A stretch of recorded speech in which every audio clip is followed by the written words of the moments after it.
Hey. Let's roll. Welcome back. Another show, Pitch Perfect. Pitch Practice. We are currently reading the Closer's Survival Guide by Grant Cardone. I've got here mental marketer Mark. I've got Brandon Garcia out there in Ohio, BK Enterprises marketing genius, man. And I've got myself, franchise extraordinaire salesperson. So I should say closer. So Mark, we've been talking about this book we just started. Yes. Brandon, and he was reading for us. Do you want to kind of summarize what we just read? We were having a great discussion about the chapter that we just read in the Closer's Survival Guide, and we got some really good points. Like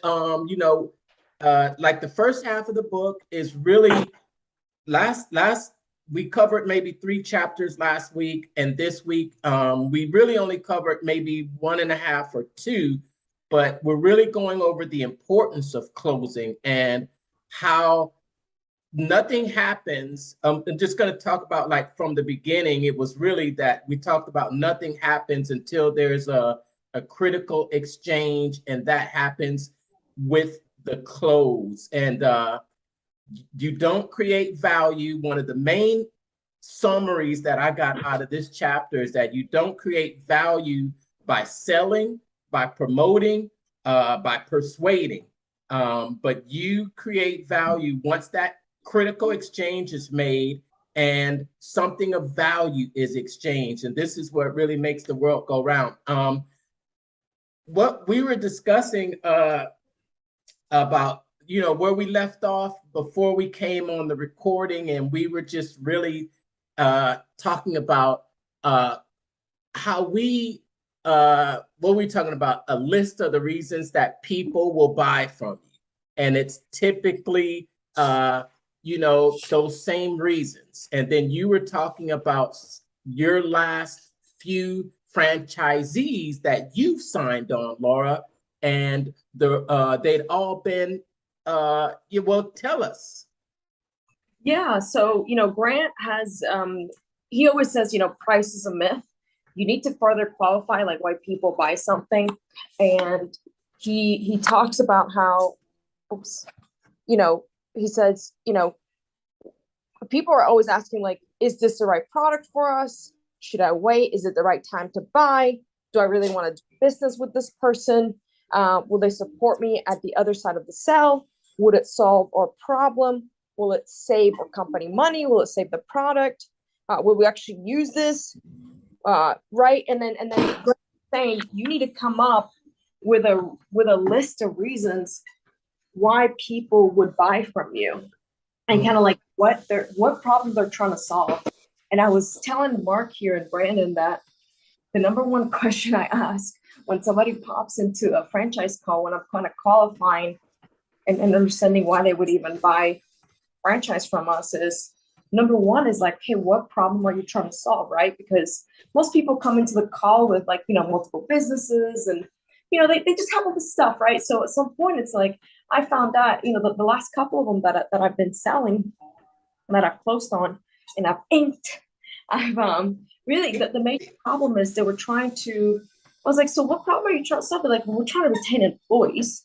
Number one is we're trying to retain employees from other businesses. We're trying to use those same employees to come to this business, right? Because at some point, right, you invested so much time in recruiting and retaining people that you're better off, like, almost having another business that you already know they're going to produce money, but you need another medium for them to go and play in and then go and produce in.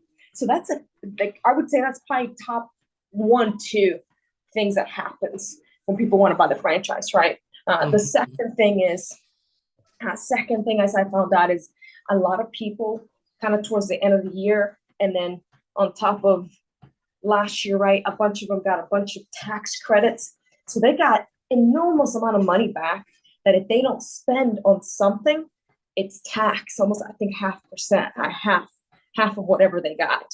So they're better off spending it and investing into a new business So when I found those things out, it's like, okay, so how much money is it? Then I'm like, good, so then I'm going to sell you 3 franchises because you're better off developing, from here to here to here, right? They're like, yeah, we like that. And I was like, look, that covers about all the money you're going to get. So we might as well spend it here. And somebody did it. Somebody actually did it. Yes, yes, yes. What's your experience with it, Brandon? Yeah, my own personal experience, I've bought some dumb stuff. I wouldn't call it dumb. It was, if looking from the outside in, it's pretty dumb. Especially when it comes to like what? Like what? What's the last dumb thing that I bought? You told where us I was just like, you told us the story last week. Where it was just like price didn't matter. I guess it was just the exchange I had last week with the home protection service company. I could have done the research and maybe found it a little bit cheaper, but there was a convenience factor in the fact they were already right there in front of me. The 2 units I bought, they were about $1,000 or so. But looking online after the fact, they were priced comparably. So even if I would have done the research and found a different unit, I would have paid about the same price. But what pushed over the edge was the 20-year warranty and life of it. And if I move anywhere, they'll come out and reinstall install the product. So again, it wasn't the overall price. It was just the value of after the sale, the fact that they'll come out and reinstall if I move. And 2, I wanted to protect my family at the time. So, regardless of price, I'm going to protect the family. Absolutely, absolutely. When I read this part of the book, and when I look at books in general, I think this beginning part of the book is sort of setting the stage for the later parts. And they will, Russell Brunson calls it, one domino and 3 secrets. Maybe you're not super familiar with that, Laura, but it's the one domino is what is the one thing that I have to have people believe that if they believe this, then, this is what's going to kind of prove my point. And I feel that in this chapter, I'll say what he's describing. I won't say convincing us of, but he's explaining the importance of closing. So right. Right. Okay.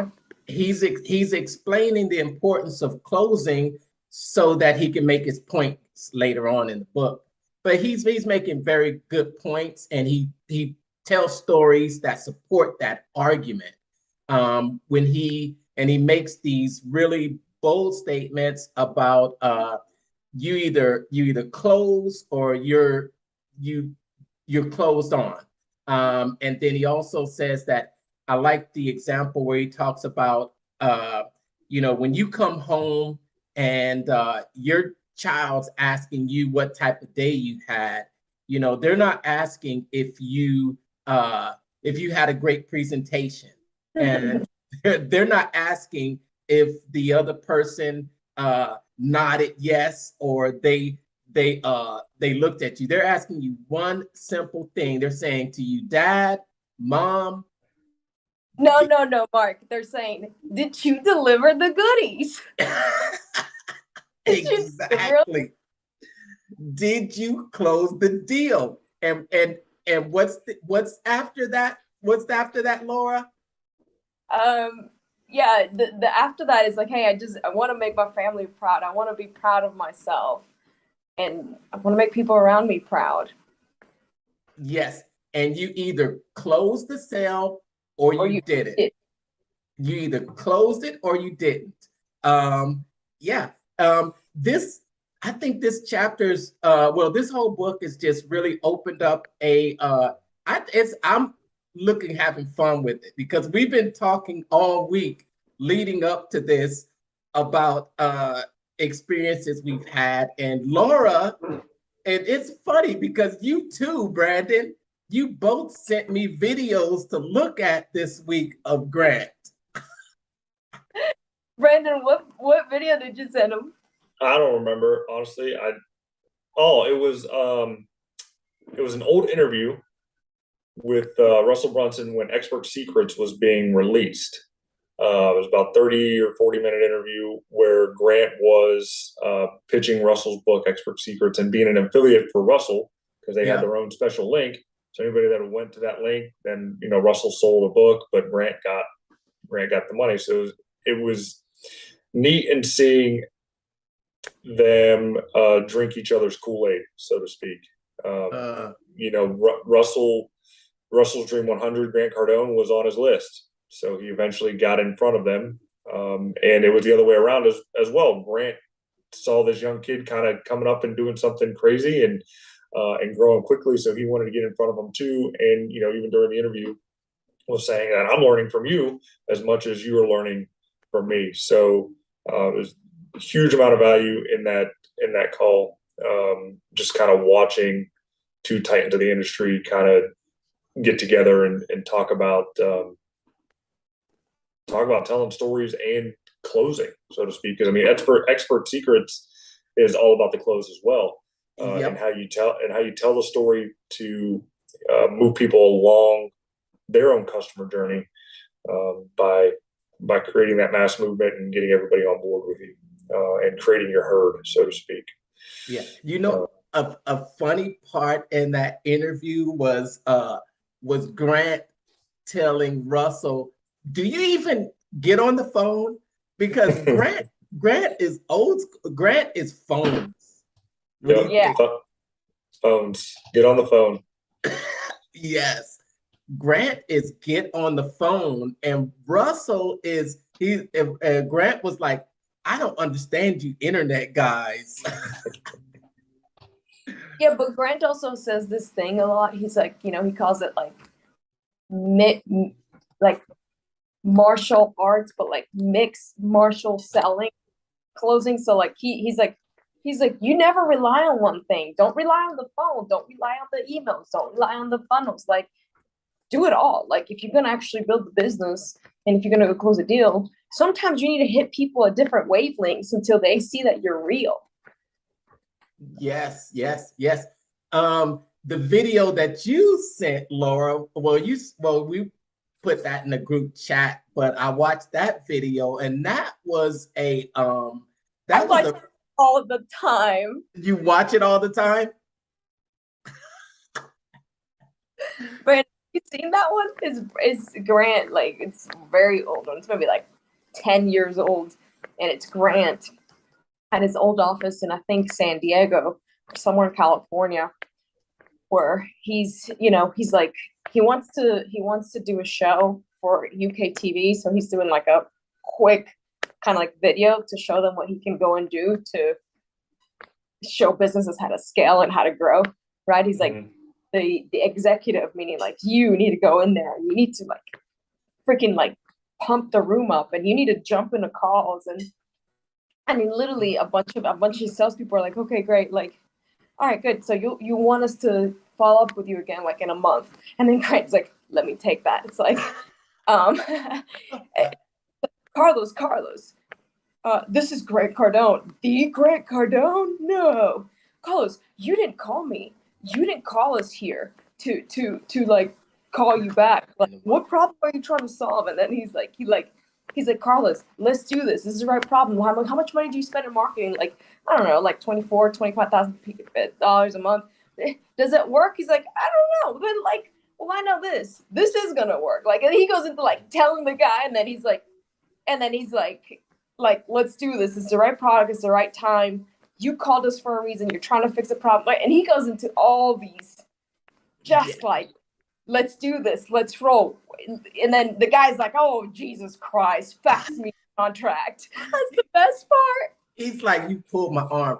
What I thought he did really well was what Grant did was he listened, and then he asked questions, and he reframed it, because the guy said he was his you know what, he had to overcome price. Yes, he did. He had to overcome price, and how he overcame the price was he said, can you come better with like $1,000 a month? And he said, $1,000 a month. If it's $1,000 a month, you're wrong. You're mistaken. It's 15,000. Yeah. He took the price up. Wasn't that awesome? He's like, then he jumps up the phone and he's whispering. He's like, "This is called altitude. You want to take the buyer to altitude." He said, I don't need you thinking about $1,000. I need you thinking about $15,000. Right, because if you're worried about $1,000, this isn't gonna work. Like, that's not gonna work. And then he took a side-by-side comparison and said, "Hey, what are you spending on this a month?" And just think about this. Here he is. He's letting him picture in his mind. And we were talking about this, how people buy things in their mind, right? He said, I want you to think about a $15,000, and you're just going to train your entire force. This is going to train your entire sales force. They're going to sell more for you. And this is a much better return that you're going to receive on all these other investments that you're making. yeah. And I thought that was a really genius part of him, even though I didn't like the way he did it. But I love the way he did it. I love the way he did it. He's like, the line I love, right? Because he actually, I think he gets on 2 calls, and then on the last he's like, the guys are like, all right, fool, faxes a contract. And then he's like, yeah, man, thanks. Like, and then he's like, hey, other than yourself, who else do you know that would benefit from this program? And they're like, well, we got to find out. He's like, we got to see if it works out. You already know me. You bought from me. Who else do you know? Right? And he repeats it again. Who else do you know that would benefit from this? Right? Like he's like, he doesn't stop. He doesn't shut down. He's like, just repeats it again. But what he's doing, what you say, he doesn't stop, but he's doing what he should be doing. And he's doing what most people won't, because most people won't really ask for that referral at the end, even though that's a real good source of getting additional leads, asking for it at the end. And you know what? I have found that the best leads and the best closes and the easiest and fastest closes I've ever had are from a referral. Like, this buyer comes and like, Laura so-and-so is doing it. Like, we're really interested. I'm like, sign right here.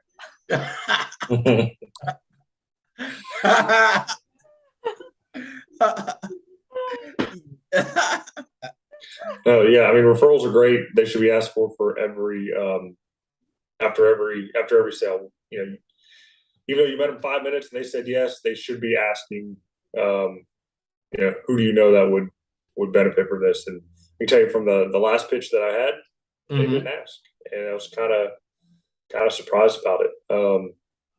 They just like, all right, took the application and were like, that's it, instead of saying, hey, do you know 5 or 6 other families that could benefit from this equipment? Yeah. Because you're looking at neighbors, right, in front of you, right? And they know at least 2 people. Yeah. Yeah. Yeah. Now, I will say I don't know my neighbors enough to, by name to refer them out. But the fact that they just didn't ask was kind of crazy. Definitely. And then ask in a way that's going to get the person to start thinking. And you typically, when you start to think, if you can get that person to think, then a name is going to come to their mind. Yeah. Who was that? So tell me, who, when I first said that, who came to your mind? Yes. Yeah. Right. When I first asked you, who came to your mind, and then ask them, and that's a whole that's a whole technique in itself, right? Yeah. Because sometimes I don't close on a deal, or like it's stalling a little bit, but it's like, hey, maybe, and then that's actually something that Grant says. At some point, maybe you just can't beat on a client, right? It's not professional, but maybe there's a good lead here, right? Maybe there's a good referral here. Mm-hmm. Yes. Yes. And we'll get into it later on in the book, I believe, but it might be one of the closes in here that it's like an alternate close when it comes to that, to where you can't get them to close. And one of the questions to ask them at the end is, okay, who are your competitors down the road that you think would be able to benefit from this solution? So, that's good. It gets them thinking, why would I give you my competitors type deal? And it's like, because when I go to talk to them, saying, yeah, Jim Bob down the road, he didn't want anything to do with this because he didn't see, how it can help XYZ, but you obviously do, so you'll have the advantage over that. Wait, say that again, Brandon? I don't understand that one. Give me an example. So, all right. It's one of the ones that kind of stuck in the head, and I've actually used it before for the marketing deal and got a cockeyed look. But it's, who's your competitor in town that you think would be able to benefit from this solution when you don't get the yes that you're looking to get? Got it. And they kind of look at you crazy in the sense that, why would I give you my competitors? And you just answer, well, they may be able to benefit from this solution that you're not taking advantage of. Right. And then they gets them thinking, it's like, well, if they may do it, then I'm going to be behind. Right. So we get them to turn around and go. Because usually I don't work with anybody in the same zip or the same type of company in the same zip code. It's one company per zip code per. I can't even think of the word right now. Per type of business, whether it's a roofer, plumber, electrician, etc. Just because they don't need to be eat each other's tail. You know what I mean? So. Another thing he did in that video that I liked is, after he got them to say yes, he asked them, is there any reason that you might say no? Is there any reason? So they had said yes, but he's making sure that nothing changes between him getting off the phone and them actually signing the deal, inking the deal, and going online. It's because it's different when, okay, so you inky, you're getting actual ink. So yeah. So you are getting them to sign right there when you're not actually physically in their presence, or you tell them, or they agree to do the transaction, and then they have to either get off the phone or they have to do something and you have to wait for it. There's that moment where they could start to second guess themselves. And I think that question is meant so they don't second guess themselves, because he wants to take all the doubt out of their mind. I like that. Mm-hmm. I got another story I was just thinking about when it comes to the phone. I got cold called yesterday. One out of the 20th times I actually decided to answer a spam call. Oh. It's for a company. It's for a company for bookkeeping, and I think I've spoken with them before. And I'm looking them up. I was like, yeah, I definitely spoke with them, checked out their pricing and things like that. Reasonably priced. Not something that I would have, not balked at when they called. But I told them I'm already using a particular software. They're kind of taking care of everything and things like that. And it was like, I understand we do the same thing. We'll do this, and this for you. pretty much in the same realm. But then it came to the price that he gave me versus the price that I found online, and I did not disclose. I already knew the price that was online, and he was offering me twice as much for what I can buy the services online for.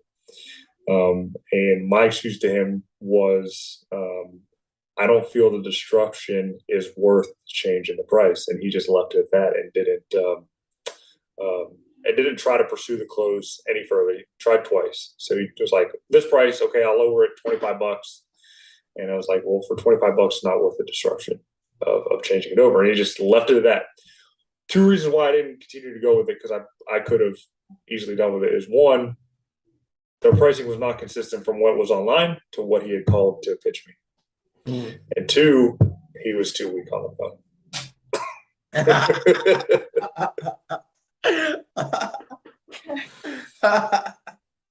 He was. Oh, I just noticed you had a oh my God, you're gonna have to cut out him running out the room because he's in his underwear. Oh, really? I didn't see that. I didn't see that. I didn't see it. And he's a high VP at Spiffy. So you're gonna have to edit this video. I'll see it. Okay, I'll see it. No, that was it. That was an interesting story. You said he was too weak on the phone, huh, Brandon? Yeah, he seemed a little too weak on the phone. Too easy to give up after I gave him my excuses in that sense. Plus, again, bringing it up because I mentioned this before in my newsletter that I'm doing out every week, the race framework. And I think it was for NC, like the last one that I just put out, in the customer journey, keeping everything consistent to get the close. Because after the initial phone call, they told me who the company was. Immediately went online to look them up and see what I'd be getting into, what they already offered, what the pricing would be, and things like that. And usually you can find all that information. Some companies don't put pricing online, and I get that. So I was expecting one thing in the call and got something completely different. So automatically lost trust with the company. You know, if they're not going to be honest with regards to the pricing on the call, I'll just go online if I really truly needed and wanted the service and sign up online, and then that guy loses out on the sale. So keep pricing consistent, and you'll get the close. That you bring up a point there. I think that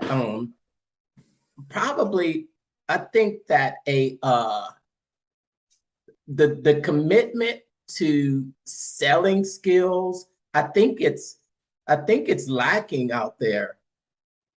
Well, that's why you gotta train every day, right? That's why you gotta pick up these books. That's why you gotta find people to like train with, and that's why you gotta be listening. Sometimes, Brandon, I don't know about you, but sometimes I just pick up some of those spam calls because I'm like, I want to understand how they're gonna try to get me to say yes. Yeah. Most of the time they don't even connect, but yeah, I get it. And sometimes I even answer the phone. What are you trying to sell me today? do you secretly listen to them hoping that they are actually good? Yeah. Right?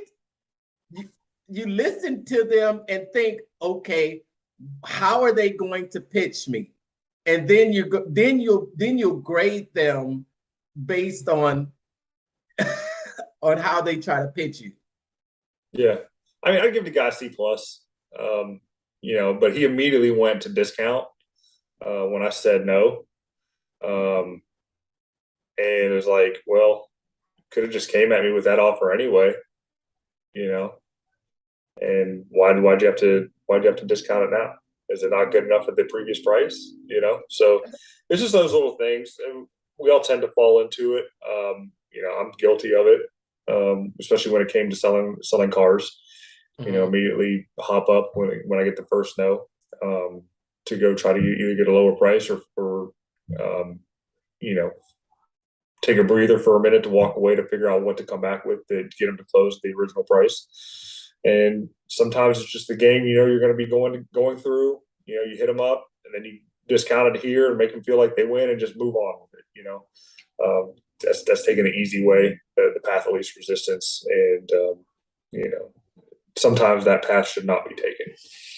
Grind it out.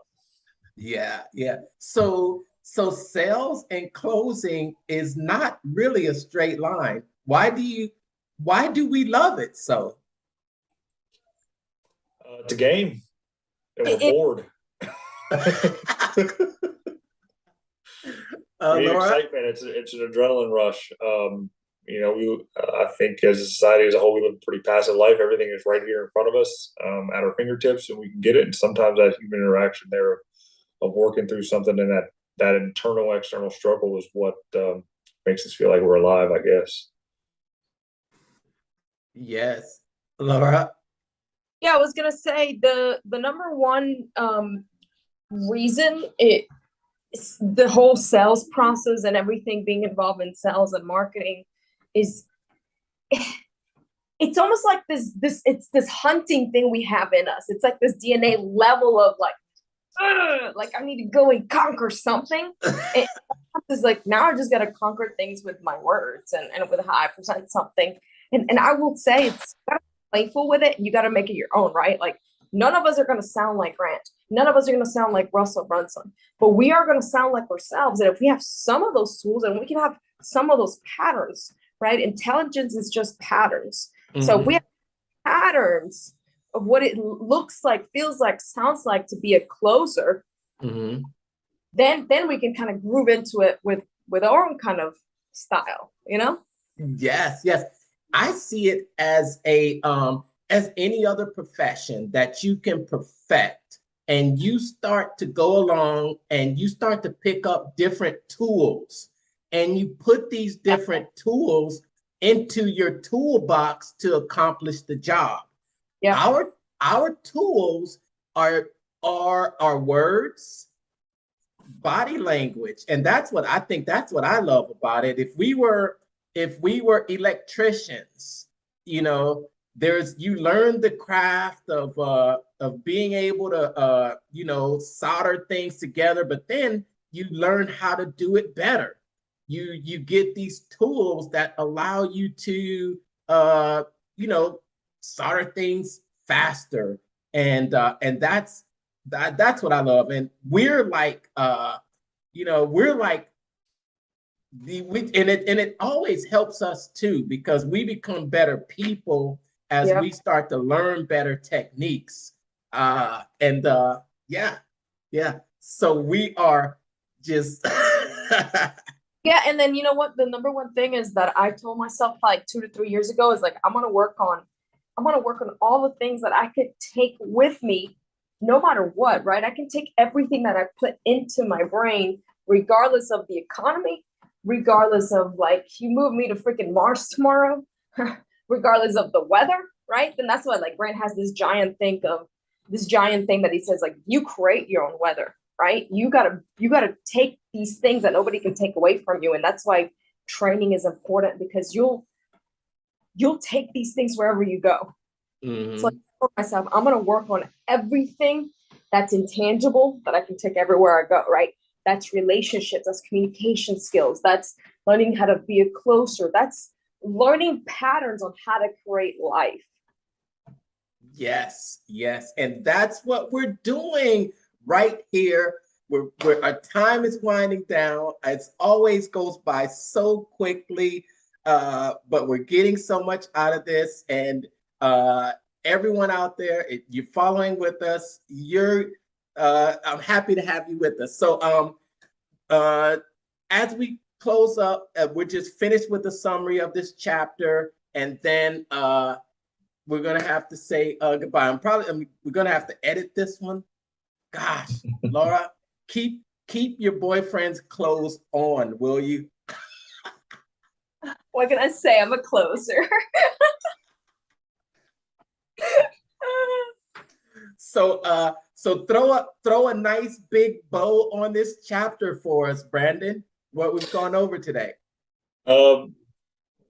Closing creates your own economy. If you can't close, you can't create. If you can't create, then we don't exist. So figure out how to close and make it happen. Yes, yes. And get better. I think there is I think I wrote that there's a gap between reading and knowing and becoming a master. And Yeah. what fills that gap is practice. Practice will fill that gap.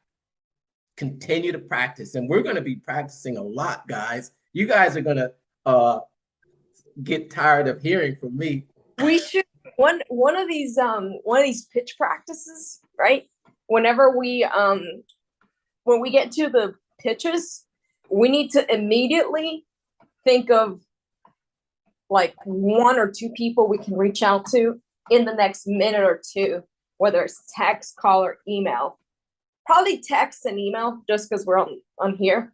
But the goal is, hey, this needs to lead to action. Like, who was that first person I thought about when I saw this close? Okay. Or what transaction do I have going on right now? Who are the leads? I have to say that this has coming into this book, it's an area where I can improve. And I'm happy that we're doing this. Yeah. Super. Yeah. All right. Well, you know where to find us. We're here every Wednesday, 6:30 a.m., streaming live into your living room and on your phone. I'm Mark, the mental marketer. Bye from Texas. Laura from Raleigh, North Carolina. The motion constantly, the 10Xer, the get the ink, Morales. All right. I'm Brandon here with BKX Squared Marketing. Get found today. Have a good one, everybody. Have a good